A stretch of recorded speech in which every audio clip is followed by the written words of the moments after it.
తన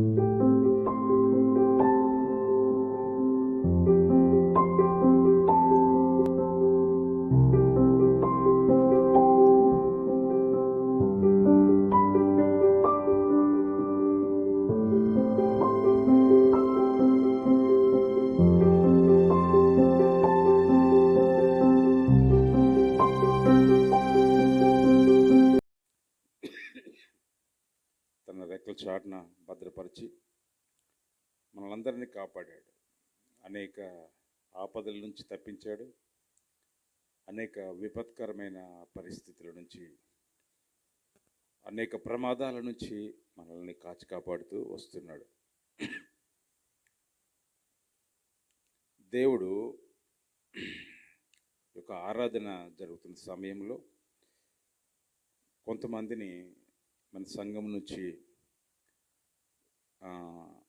ఆరాధన నిమిత్తమై ఇంకా అనేక మందిని ఆయన లేపబోతున్నాడు. హల్లెలూయా.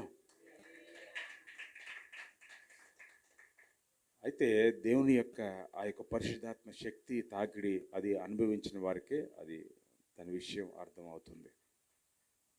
ఇంకా అనేక మందిని ఆయన వాడుకొనబోతున్నాడు. ఇంకా ఆరాధనకు ఆయన అనేక మందిని లేవనెత్తుతున్నాడు. వాక్యం బోధించడానికి కానీ, లేకపోతే దేవుని పరిచర్య నిమిత్తమై సహకారులుగా ఉండటానికి దేవుడు కొంతమందిని ఈ సంవత్సరం ఆయన లేవనెత్తడానికి ఇష్టపడుతూ ఉన్నాడు. హల్లెలూయా. అయితే మనము మానవులుగా అనేక తప్పిదాలు మనం చేస్తున్నప్పటికీ మన సంఘంలో మనం చేసే తప్పులేంటి? కామన్గా సంవత్సరానికి 52 ఆదివారాలు ఉంటాయి. మరి 52 ఆదివారాలు మనం క్రమం తప్పకుండా వస్తున్నామా దేవుని సన్నిధికి? 52 శుక్రవారాలు ఉంటాయి, అంటే ఉపవాస ప్రార్థనలు. మరి వాటికి మనం క్రమం తప్పకుండా వస్తున్నామా? కానీ మనము వచ్చినా రాకపోయినా సరే దేవుడు తన కాపుదలను మన అందరి పట్ల ఆయన ప్రదర్శిస్తూ ఉన్నాడు. ఆయన ప్రేమను మన అందరి పట్ల ప్రదర్శిస్తూ ఉన్నాడు. హల్లెలూయా. నువ్వు సంఘానికి రావట్లేదని ఆయన ఒకలాగా, నువ్వు సంఘానికి క్రమం తప్పకుండా వస్తున్నావు అని ఆయన ఒకలాగా, ఆయన అందరినీ సమానంగా ప్రేమించే వ్యక్తిగా దేవుడు కనబడుతూ ఉన్నాడు. మనమే అనేక సార్లు ఆఫీసులకి డుమ్మా కొట్టినట్టు ప్రార్థనా మందిరానికి కూడా రాకుండా అనేక సార్లు మనం తప్పించుకుంటాం. అనేక సాగులను మనం చెప్తూ దేవుని సన్నిధికి మనం ఎడబాటుగా జీవిస్తూ ఉంటాం, దూరంగా జీవించడం జరుగుతూ ఉంది. అయినా సరే దేవుడు మన ఎడల ఆయన ఒక వాత్సల్యత కలిగి ఉన్నాడు. అంటే ఏంటి? దేవుడు మన పట్ల ఒక కోరికను ఆయన కలిగి ఉన్నాడు. అయితే దేవుడు ఏంటంటే ఆయన నిరీక్షించే వ్యక్తిగా కనబడతా ఉన్నాడు. అంటే నిరీక్షణ అంటే వెయిట్ చేయడు. ఈ సంవత్సరం కాకపోతే ఇంకో సంవత్సరం, ఈ సంవత్సరం కాకపోతే ఇంకా ఇంకా వచ్చే ఆదివారం, ఈ ఆదివారం కాకపోయినా వచ్చే ఆదివారం అయినా సరే నా కుమారుడు నా సన్నిధికి వస్తాడు, నా కుమార్తె నా సన్నిధికి వస్తుంది. ఆయన నిరీక్షించే వ్యక్తిగా కనబడతా ఉన్నాడు. అయితే మనమే అనేక సార్లు ఆయనను మనం దూరంగా పెడతా ఉంటాం, ఆయనను విసర్జించిన వారిగా మనం కనబడతా ఉంటాం. కానీ ఆయన మనలను విసర్జించలేదు. మొదటిగా ఆయనే మనలను ప్రేమించి తన రాజ్యానికి వారసులుగా మనలను ఆయన చేసుకున్నాడు. మంచిది. ఈరోజు నూతన సంవత్సర సందేశము నేను క్లుప్తంగా చెప్పి తర్వాత దైవజనుడికి నేను వాక్యము నేను సమయం ఇస్తాను. చూడండి, విలాప వాక్యములు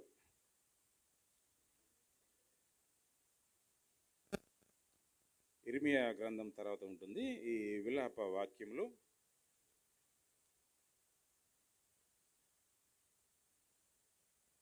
విలాప వాక్యాలు 3వ అధ్యాయం 18వ వచనం నుంచి. విలాప వాక్యములు 3వ అధ్యాయము 18వ వచనం నుంచి. నాకు బలము ఒడిగెను అనుకుంటుని, ఆ, నాకిక ఆశలు లేవనుకుంటుని, నా శ్రమను, నా దురవస్థను ఆ, ఆ, ఆ, జ్ఞాపకము చేసుకొనుము. ఆ, నా ఆత్మ ఆ, ఉమ్, నాలో కృంగినది. ఉమ్, ఆ, నేను దీనిని జ్ఞాపకం చేసుకొనగా ఆ, యెహోవా ఎటువంటి వాడు? కృపగలవాడు. ఆయన వాత్సల్య ఎడతెగక నిలుచున్నది గనుక ఆ, చాలు, ప్రార్థన చేసుకుందాం. పరిశుద్ధుడైన దేవ, ప్రేమగల మా తండ్రి, స్తుతులకు పాత్రుడా, సృష్టికర్తమైన మా దేవ, మీ పాదాలకు స్తోత్రాలు, స్తుతులు, వందనాలు. నాయన, గతించినటువంటి సంవత్సర కాలమంతయు నీ రెక్కల చాటున మమ్మల్ని అందరినీ భద్రపరిచావు, కాచి కాపాడావు ప్రభా. అనేక ఆపదల నుంచి, ఆటంకాల నుంచి, సాతాను శోధనల నుంచి, అనేక విపత్కరమైన పరిస్థితుల నుంచి, ప్రమాదాల నుంచి నాయన మమ్మల్ని కాచి కాపాడి క్షేమాన్ని దయచేసి, శాంతి సమాధానం దయచేసి ఈ నూతన సంవత్సరంలో నాయన మమ్మల్ని నాయన తీసుకువచ్చినందుకు మీకు వందనాలు ప్రభా, స్తోత్రాలు. ఇదిగో ప్రభువా, ఈ సంవత్సర కాలమంతయు నాయన నువ్వు చేసిన మేళ్లను, ఉపకారాలను తలపోసుకుంటూ ప్రభువా, నీకు విధేయులుగా జీవించుటకు మీ సహాయం దయచేయండి ప్రభువా. నీ కొరకు సాక్షిగా, నమ్మకముగా ఈ లోకంలో జీవించుటకు మీ కృప చూపించండి ప్రభువా. ఈ లోకంలో ప్రభువా మేము క్రీస్తును కనపరిచేవారముగా ఉండుటకు అయ్యా మీ కృప చూపించండి నాయన. వాక్యాన్ని వివరించుచుండగా మీ బిడ్డలకు కావలసినటువంటి నాయన గ్రహించే మనస్సును, వినగలిగే చెవులను మీరు దయచేయమని నజరేయుడైన యేసు ప్రభు నామమున ప్రార్థించి అడిగి వేడుకుంటున్నాను తండ్రి, ఆమేన్. ప్రియులరా, ఇక్కడ మనం గమనించినట్లయితే ప్రతి గ్రంథాన్ని కూడా ఒక్కొక్క భక్తుడు వ్రాయటం జరుగుతూ ఉంది. చాలామందికి తెలియదు విలాప వాక్యాలు ఎవరు రాశారు. ఎవరు రాశారండి విలాప వాక్యాలు? చెప్పండి ఎవరైనా. విలాప వాక్యాలు ఇప్పుడు కీర్తనలు ఎవరు రాశారంటే చెప్తారు, దావీదు రాశాడు అంటారు. మత్తయి సువార్త మత్తయి భక్తుడు రాశాడు. లూకా సువార్త లూకా భక్తుడు రాశాడు. యోహాను సువార్త యోహాను రాశాడు. ఇలాగా మనము ప్రతి గ్రంథాన్ని కూడా దానికి ఉన్న హెడ్డింగ్ని బట్టి మనం చెప్పగలం. ఎవరు సామెతలు ఎవరు రాశారు? సొలొమోను భక్తుడు రాశాడు. మరి విలాప వాక్యాలు ఎవరు రాశారు? అక్కడ ఏమన్నా హెడ్డింగ్ ఉందా? లేదు. ఎవరు రాశారు? ఇర్మియా భక్తుడు రాశాడు. ఎందుకంటే ఇర్మియా భక్తుడు మరి బైబిల్ గ్రంథంలో ఏ భక్తుడు కూడా అంతగా దేవుని సన్నిధిలో విలపించలేదు, అంటే దేవుని సన్నిధిలో దుఃఖించలేదు. కానీ ఆయన కన్నీరు కార్చినటువంటి వ్యక్తిగా, దేవుని సన్నిధిలో విలపించినటువంటి వ్యక్తిగా ఇర్మియా భక్తుడు కనబడుతూ ఉన్నాడు. విలాపము అంటే అర్థం ఏడుపు, కన్నీరు. ఆయనకు ఆ పేరుంది ఇర్మియా భక్తుడికి, ఇర్మియా ప్రవక్తకి కన్నీరు కార్చే ప్రవక్త అంట ఆయన. హల్లెలూయా. మనం దేవుని సన్నిధిలో మనం కన్నీరు కార్చేవారంగా ఉన్నాము. మరి గతించిన సంవత్సరంలో మనకు అనేక ప్రమాదాలు ఒక వెంట్రుక మందంలో తప్పిపోయినా ఉన్నాయి. దగ్గరకు వచ్చి ప్రమాదాలు వెనక్కి వెళ్ళిపోయినా ఉన్నాయి. మరణము వరకు వచ్చి కూడా మరణము వెనక్కి వెళ్ళిపోయిన సందర్భాలు ఉన్నాయి. మరి దాని విషయంలో మనము దేవుని కన్నీరు కార్చి, ప్రభువా నువ్వు నన్ను కాపాడావు, నన్ను రక్షించావు, నన్ను సంరక్షించావు, నన్ను పోషించావు, నీకు వందనాలు తండ్రి. నేను దేనికి కూడా నేను అర్హుడిని కాను, నాకు ఎటువంటి యోగ్యత లేదు, అర్హత లేదు, నీ సన్నిధికి కూడా నేను రాతగిన వాడను. అయినా సరే, నేను ప్రార్థనకు రాకపోయినా సరే, నీ మందిరంలో నేను కనబడకపోయినా సరే, 52 వారాల్లో 50 వారాలు డుమ్మా కొట్టినా సరే, నువ్వు నన్ను కాపాడుతూనే ఉన్నావు, నువ్వు నన్ను రక్షిస్తూనే ఉన్నావు, నీవు నన్ను అనుసరిస్తూనే ఉన్నావు, నా వెనకతలను వస్తూనే ఉన్నావు, నీ దూతలను కావలి ఉంచుతూనే ఉన్నావు. కానీ మనం చేసినటువంటి భక్తికి దేవుడు ఆ విధంగా చేయడానికి మనం సరిపోము. కానీ ఆయన ఏంటంటే విడువక మనలను ప్రేమించే వ్యక్తిగా ఆయన కనబడతా ఉన్నాడు. అయితే ఈ విలాప వాక్యాల్లో మరి ఇర్మియా భక్తుడు ఇక్కడ మనకు స్పష్టంగా ఏం తెలియజేస్తున్నాడంటే, చదువుదాం ఒకసారి. నాకు బలము ఉడిగెను అనుకుంటుని, 3వ అధ్యాయము 18వ వచనం. నాకు బలము ఉడిగెను అనుకుంటుని, యెహోవా యందు నాకిక ఆశలు లేవనుకుంటుని, నాకిక నా పని అయిపోయింది, నాలో బలం లేదు, అంటే నేను బలహీనుడిగా మారిపోయాను, నాకు శక్తి లేదు, నేను ముసలితనానికి దగ్గరగా అయిపోయాను, నేను చావడానికి ఇంకొన్ని రోజులే ఉన్నాయి, నాలో శక్తి లేనప్పుడు ఏమైపోతారు మానవులు? వృద్ధాప్యం దగ్గరకు వచ్చేసరికి ఇప్పుడు ఉన్నటువంటి ఈ యాక్టివ్నెస్, ఈ బలము వృద్ధాప్యం దగ్గరికి వచ్చేసరికి ఏమైపోతూ ఉంటుంది? క్రమక్రమముగా మానవుడు క్షీణించిపోతూ ఉంటాడు.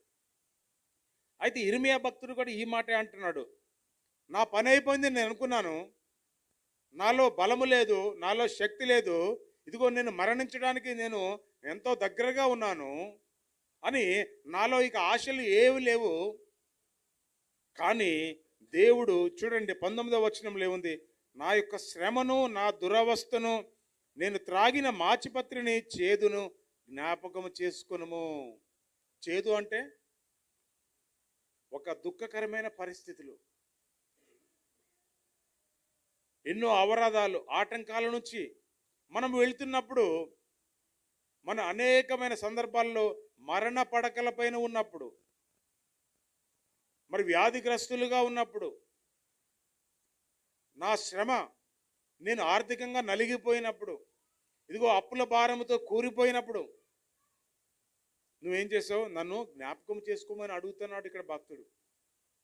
ఇర్మియా భక్తుడు దేవునికి విజ్ఞాపన చేస్తున్నాడు, అయ్యా నా శ్రమను నువ్వు చూడు, ఒకసారి నా దురవస్థను చూడు, నా దుఃఖాన్ని చూడు, నా కన్నీటిని చూడు, నేను ఏ విధంగా అయితే నేను ఈ లోకంలో నేను కొట్టుమిట్టాడుతున్నాను, నేను ఒంటరివాడిని అయిపోయాను, ఎటువంటి దిక్కుతోచని స్థితిలో నేనున్నాను, ఒక్కసారి నన్ను జ్ఞాపకం చేసుకో ప్రభువా అని ఇక్కడ ఇర్మియా భక్తుడు దేవునితో మొర్రపెట్టేవాడిగా మనకు కనబడతా ఉన్నాడు. అది 20వ వచనంలో ఏంటంటాడు? ఎడతెగక నా ఆత్మ వాటిని జ్ఞాపకము చేసుకుని నాలో కృంగి ఉన్నది. ఏమన్నాడండి?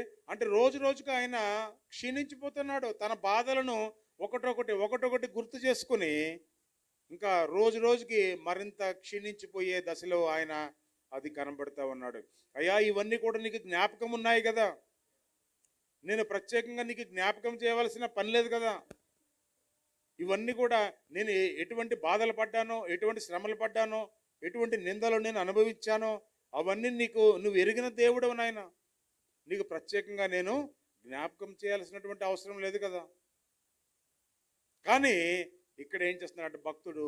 మరలా దేవునికి విజ్ఞాపన చేసేవాడిగా కనబడతా ఉన్నాడు. హల్లెలూయా. మరి ఇది ఎట్లాంటిదంటే, ఫర్ ఎగ్జాంపుల్ ఏదైనా ఒక ఆడుకునే వస్తువు ఉందండి, చిన్నపిల్లలు ఏం చేస్తారు? అది ఖరీదైనప్పటికీ దానిని కోరుతూ ఉంటారు. ఏం చేస్తారమ్మా చిన్నపిల్లలు?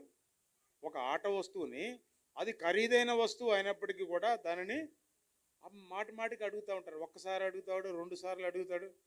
అలాగే మాటికి తల్లిదండ్రులను విసిగించడం వలన వాళ్ళు ఏం చేస్తారు? ఒకరోజు ఎట్లయినా సరే కొంటారు. ఇది కూడా అదే పరిస్థితి. మనము విజ్ఞాపన చేసి దేవుని సన్నిధిలో గోజాడి మనం దేవునిని మాటికి అడుగుతూ ఉండాలి. అడిగినప్పుడు ఆయన ఒక దినము నిశ్చయంగా దయచేసే దేవుడిగా ఉంటూ ఉన్నాడు. హల్లెలూయా, హల్లెలూయా. అయితే ఇక్కడ 22వ వచనంలో భక్తుడు ఏం చెప్తున్నాడో చూద్దాం. యెహోవా కృపగలవాడు, ఆయన వాత్సల్యత ఎడతెగక నిలుచున్నది గనుక మనము నిర్మూలము కాకున్న వారము. నిర్మూలం అంటే క్లోజింగ్ టైం దగ్గరకు వచ్చేసింది. ఏంటి నిర్మూలం అంటే? ఈ లోకములో లేకుండా వెళ్ళిపోవడం. ఎందుకు మనం ఈ లోకంలో నుంచి వెళ్ళిపోకుండా ఇంకా మనము సజీవుల సంఖ్యలోనే ఉన్నామంటే, అంతా దేవుని ఉచితమైనటువంటి ఆయన కృప, ఆయన ప్రేమ మన ఎడల నిలిచి ఉంది కాబట్టే మనము నిర్మూలము కాకుండా, అంటే మనం ఇంకా మరణించకుండా, మనం ఈ లోకాన్ని దాటిపోకుండా దేవుడు మనలను ఇంకా సజీవుల సంఖ్యలో ఉంచాడంటే ఆయన మన పట్ల ఒక ఉద్దేశాన్ని ఆయన కలిగి ఉన్నాడు. హల్లెలూయా. ఆయన మన పట్ల ఒక ప్రణాళికను కలిగి ఉన్నాడు. ఒక్కొక్కరి పట్ల ఆయన ఒక ఉద్దేశాన్ని నెరవేరుస్తూ ఉంటాడు. నువ్వు ఏ పని చేయాలి, నువ్వు ఏ సమయంలో ఏది అనుసరించాలి, నువ్వు ఏ విధంగా ప్రవర్తించాలి, నువ్వు ఏ విధంగా నడుచుకోవాలి, ఇవన్నీ కూడా దేవుడు నీకు బోధిస్తూ వస్తూ ఉంటాడు. అయితే మనం ఇంకా నిర్మూలము కాకుండా ఉన్నామంటే, అంటే ఈ లోకాన్ని దాటిపోకుండా దేవుడు మనలను సజీవుల సంఖ్యలో ఉంచాడంటే, ఇంకా ఈ భూమిపైన మనకు నూకలు ఉన్నాయంటే, దేవుడు మన పట్ల తన కరుణ, కృప, జాలిని మన పట్ల ఆయన ప్రదర్శించేవాడిగా ఆయన కనబడుతున్నాడు. నీ పట్ల ఆయన ఏదో చెయ్యాలనుకుంటున్నాడు కాబట్టే నిన్ను ఈ లోకములో ఆయన సజీవుల సంఖ్యలో నిలిచి ఉంచాడు. హల్లెలూయా, హల్లెలూయా. అయితే చూడండి, మరి ఇర్మియా గ్రంథంలోనే ఒక మాటను చూద్దాం మనం. 3వ అధ్యాయము. దేవుడు ఎటువంటి వాడో ఇక్కడ మనకు స్పష్టంగా అర్థమవుతుంది. ఇర్మియా గ్రంథము 3వ అధ్యాయము 12వ వచనం నుంచి మధ్యలో నుంచి చదువుకుందాం. ఇర్మియా గ్రంథం 3వ అధ్యాయము 12వ వచనం మధ్యలో నుంచి చదువుకుందాం.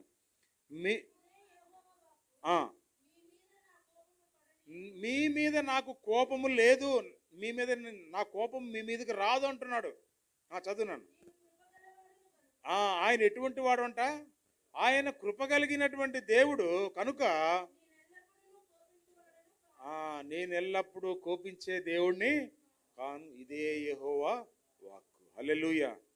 చూడండి ఎంత మంచి వాగ్దానమో ఈ నూతన సంవత్సరంలో. నా కోపం మీ మీదకి రాదు, నేను కృపగలవాడను, నేను దయగల దేవుడును, నేను జాలి మనస్సు గలవాడను,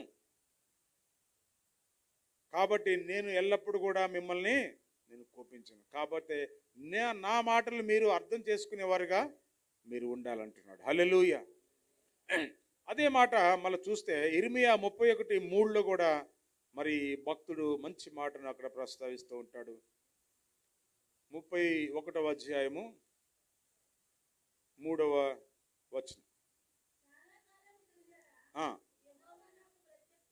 చాలా కాలం క్రిందట యెహోవా నాకు ప్రత్యక్షమై, ఎటువంటి ప్రేమతోనమ్మా? శాశ్వతమైన ప్రేమతో ఆయన మనలను ప్రేమించే వ్యక్తిగా కనబడతా ఉన్నాడు దేవుడు. హల్లెలూయా. అయితే మనము ఏ విధంగా ప్రేమిస్తాము? మన ఇంటి వారినైనా కానీ, మన తోటి బంధువులను కానీ, మన తోటి ఇరుగు పొరుగు వారిని ఎలా ప్రేమిస్తామంటే, మన ప్రేమ తాత్కాలికమైనటువంటి ప్రేమ. ఎటువంటి ప్రేమ అండి మనది? తాత్కాలికమైనటువంటి ప్రేమ. కానీ దేవుని ప్రేమ ఎలా ఉంటుంది? శాశ్వత కాలం ఉంటుంది. అంటే ఈ యుగములోనే కాదు, ఇంకా రానున్న యుగములకు, అంటే యుగ యుగములకు ఆయన మనలను ప్రేమించేవాడిగా కనబడుతూ ఉన్నాడు. అయితే దేవుని బిడలారా, అయితే దేవుని ప్రేమ శాశ్వత కాలం ఉండేది, మన ప్రేమ క్షణం మాత్రమే ఉంటుంది, అంటే తాత్కాలికం. ఇప్పుడు పౌలు ఉన్నాడు. పౌలు ఇంటికి నేను మంచి బిర్యానీ వండుకొని తీసుకెళ్ళానండి. తీసుకెళ్ళిన తర్వాత పౌలు ఏం చేస్తాడు? ఈ ఆదివారం అన్న వండుకొని తీసుకొచ్చాడు, మరలా ఆదివారం నేనేం చేయాలి? నేను అంతకన్నా 5 స్టార్ హోటల్లో వండిన బిర్యానీ, ఆయనకు అన్నీ వచ్చు కాబట్టి మనం చెడగొట్టుకొని తీసుకెళ్ళినా ఆయన తీసుకుంటాడు. కానీ ఆయన చెడగొట్టుకొని తీసుకురాడు, ఎందుకంటే ఆయనకు అన్నీ తెలుసు కాబట్టి. ప్యారడైజ్ బిర్యానీ చేసుకుని మళ్ళా తీసుకొని వస్తాడు. ఎందుకంటే మానవులుగా మనల్ని ప్రేమించే వ్యక్తులనే మనము ప్రేమిస్తాం. కానీ దేవుడు ఆ విధంగా ఉన్నాడు. దేవుడు అందరినీ కూడా సమానంగా ప్రేమించే వ్యక్తిగా కనబడతా ఉంటాడు. అయితే మన యొక్క ప్రేమ ఏ విధంగా ఉంటుంది? ఇప్పుడు పౌలు ఏదో మాటలో తేడా వచ్చింది అనుకుందాం. నేనేమంటాను, ఈ పౌలుతో ఈ సంవత్సరం అసలు మాట్లాడకూడదు అనుకుంటాను. నిన్న బాగానే ఇచ్చిపుచ్చుకున్నాం, కానీ సోమవారం రోజు ఒక మాట తేడా వస్తే మనం మారిపోతాం. ప్రిన్స్ అన్నతో నాకేం పని, ఆయన రూట్ వేరే నా రూట్ వేరే అని ఈ విధంగా మాట్లాడుకుంటాం. అంటే ఏంటంటే మన యొక్క ప్రేమలో చంచలత్వం ఉంటుంది. హల్లెలూయా. అంటే ఇప్పుడు ఒకలాగుంటుంది, 1 గంట తర్వాత ఇంకొకలాగా ఉంటుంది. కానీ దేవుని ప్రేమ నిరంతరము నిలిచే ప్రేమ, యుగ యుగములకు ఆయన ప్రేమ ఎప్పటికీ కనపరిచే దేవుడిగా ఆయన ఉంటూ ఉన్నాడు. అయితే మన ప్రేమ ఏ విధంగా ఉంటుంది? ఎవరన్నా మనల్ని దూషించారనుకోండి, ఒక మాట అన్నారనుకోండి. ఇప్పుడు చెల్లి ఉంది మిరియాము, ఆమె నన్ను ఏమైనా మాట ఏదైనా అందనుకుందాం, నేను ఏ విధంగా ఫీల్ అవుతాను? నన్ను అన్నయ్యే కదా, ఏదో మాట అనిందిలే అని నేను అనుకోవాలి. కానీ ఇదేంటిది నన్ను ఎంత మాట అంది, ఈ 2025లో అసలు మాట్లాడవు అంటే నాకు క్షమించే గుణము లేనటువంటి వాడను. హల్లెలూయా. నేను ఎటువంటి గుణం కలిగినటువంటి వాడినండి? క్షమాగుణము లేనటువంటి వాడను. కానీ యేసయ్య ప్రేమ ఎలాంటిదంటే క్షమించే గుణము కలిగినటువంటి ప్రేమ యేసయ్య ప్రేమ. ఆ కల్వరి శిలువలో చూడండి, దొంగలు దూషిస్తూ ఉన్నారు. యేసు ప్రభువుని అనేక రకాలుగా చిత్రహింసలు చేసి ఆ కల్వరి శిలువలో ఆయన వేలాడుతూ కూడా ఏమన్నాడు? ప్రభువా, వీరేం చేస్తున్నారు తండ్రి, వీరు ఎరుగరు నాయన, వీళ్ళు తెలియకుండానే చేస్తున్నారు, దయతో వీరిని క్షమించమని. ఆయన శత్రువులను సైతము క్షమించే ప్రేమ. ఇంటి పక్కింటి వాళ్ళని, బంధువులను క్షమించే ప్రేమ కాదు ఆయనది. ఆయనను ఎవరైతే ఇబ్బంది పెట్టారో, ఎవరైతే హింసించారో వాళ్ళను సైతము ప్రేమించే వ్యక్తిగా దేవుడు కనబడుతూ ఉన్నాడు. మనమైతే మనలో క్షమాగుణం లేదండి. మనము పగబెట్టుకుని కొన్ని సంవత్సరాలు, కొన్ని నెలలు మాట్లాడడం మానేస్తాం. కానీ దేవుడు ఆ విధంగా చేయడు. ఒకవేళ దేవుడు మనల్ని ఒక్క నిమిషము ఆయన విస్మరించాడు అనుకోండి, ఒక్క నిమిషం మనల్ని మర్చిపోయాడు అనుకోండి, మనం ఏమైపోతాం? మనం ఎప్పుడో నిర్మూలము కావలసినటువంటి వారము, ఈ లోకాన్ని వదిలిపెట్టవలసినటువంటి వారము.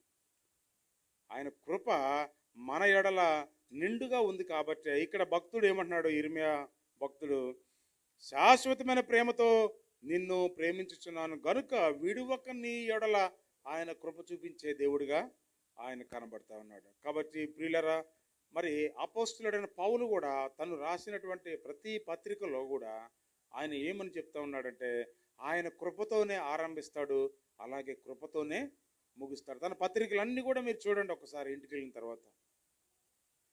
అంటే దేవుని కృప లేకపోతే నేను ఈ యొక్క లోకంలో జీవించడము జీరో, వేస్ట్ అని పౌలు భక్తుడు తన మాటల ద్వారా తెలియపరుస్తున్నాడు.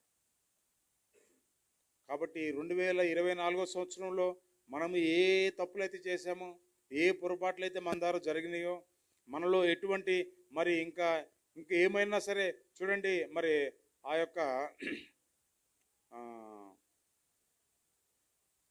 భక్తులు అనేక మంది, భక్త్ సింగ్ గారు ఒక సాక్ష్యం ఇస్తూ ఒక పుస్తకంలో రాస్తాడు. ఈ విధంగా ఆయన సాయంత్రం మొత్తం సువార్త అంతా పగలపూట సువార్త చేసి రాత్రి సమయానికి ఆయన ఇంటికి చేరుకుంటాడంట. ఎవరండి? భక్త్ సింగ్ గారు. ఈ భక్త్ సింగ్ గారు ఇప్పుడు హెబ్రోను సహవాసాన్ని స్థాపించింది భక్త్ సింగ్ గారే. ఈ పగలంతా కూడా ఆయన లోకంలో పర్యటించి ఆయన సువార్త సేవలో నిమగ్నమై రాత్రి ఇంటికి వస్తాడంట.